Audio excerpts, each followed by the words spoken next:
mga arawan o di kaya'y madalas bumiyahe sa mga expressway. Lagi ako nagbibiyahe. Ngayon, magastos na sa gasolina, magastos pa sa ano. Mas maganda wag magtaas. Bakit to? Sobrang taas na ng toll fee natin, tapos magtataas pa sila.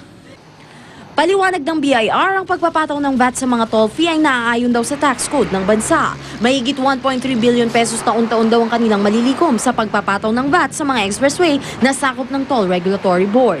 Pero mismo ang TRB nagmamatigas na hindi raw muna nila kukolektahin ng nasabing buwis. Bukod kasi sa hindi raw kasama sa kontrata ng mga tollway operator ang pagpapataw ng 12% VAT, hindi rin daw ito dumaan sa sapat na konsultasyon. We will penalize the operators if they will implement without the approval of the board.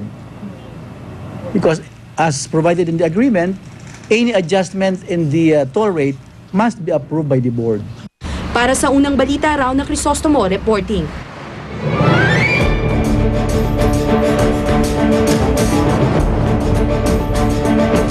Dating Defense Secretary Gilbert Teodoro nagbitiw na bilang chairman ng Lakas Kampi CMD.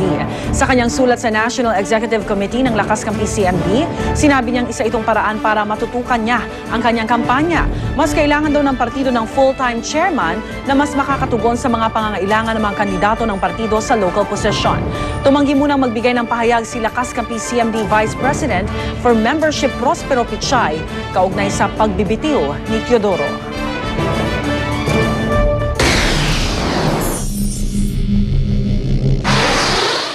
Bangkay ng mahigit 20 sanggol lumutang sa isang ilog sa China. Hinala ng mga otoridad, itinapon ito ng ilang ospital sa ilog. 8 kasi sa mga sanggol, merong identification tag na nakakabit sa paa. Umamin naman ang isang opisyal mula sa isang ospital na sangkot sila sa baby dump. Dahil dito sinuspinde ang medical staff ng naturang ospital. Football coach ng Argentina na si Diego Maradona inoperahan sa mukha. Isinailalim sa surgery si Maradona matapos siyang kagatin ng kanyang aso sa bibig. Tiniyak naman ng mga doktor na ligtas na sa panganib ang coach. Si Maradona magsisilbing coach ng team ng Argentina na lalaban sa 2010 World Cup sa South Africa.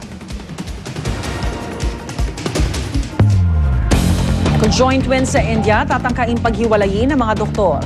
Ooperahan po ang babaeng kambal na magkadikit sa balakang. Isang team ng mga espesyalista ang magsasagawa ng maselang operasyon. Umaasa naman ang mga magulang ng mga bata na magtatagumpay ang mga doktor at tuluyang mapaghihiwalay ang kambal. South Korea nakalerto laban sa anumang banta ng pag-atake ng North Korea. Inutusan ng Pangulo ng South Korea militar na magmatsyag at magbantay. Posible raw kasing matake ng North Korea matapos nila itong sisihin sa paglubog ng isang South Korean ship noong nakarang linggo. Ayon sa Defense Minister ng South Korea, posibleng North Korea nagtanim ng bomba sa barko. Halos 50 tripulante ng barko ang patuloy na hinahanap at pinangangambahang patay na. Isa sa mga makasaysayang palasyo sa Roma, Italia, nasunog. Bumigay ang bahagi ng bubong ng Nero's Golden Palace o mas kilalang Domus Area. Mabuti na lang at wala naman daw nasaktan sa pangyayari. Itinatag ang palasyo noong panahon ni Roman Emperor Nero, mahigit 2,000 taon na ang nakalilipas. Amazing Balita!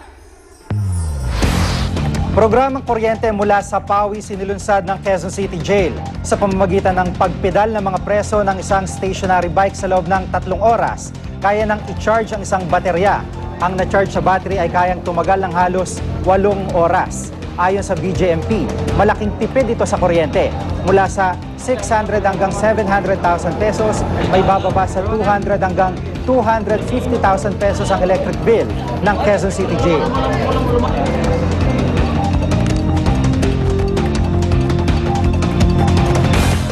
Bagong touchscreen device na iPad ilalabas na ngayong linggo sa Amerika. Isa itong high-tech gadget na pang-internet, pambasa ng e-books at pampanood ng video. Virtual ang keyboard nito at tila mas pinalaking version ng sikat na iPod Touch at iPhone. Sa kabila ng features nito, hindi pa sigurado kung papatok ito sa mga consumer. Para kasi sa ilan, hindi na nila kailangan ng isa pang gadget bukod sa cellphone at laptop. Mabibili na ito sa mga tindahan sa Amerika sa April 3.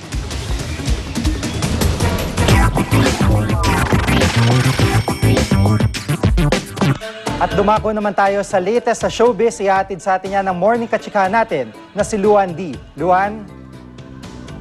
Thanks, Jiggy. Madonna may fashion collaboration kasama ang anak niyang si Lourdes. Ano kaya ang masasabi ng mag-ina sa latest project nila? Yan ang ating unang chika.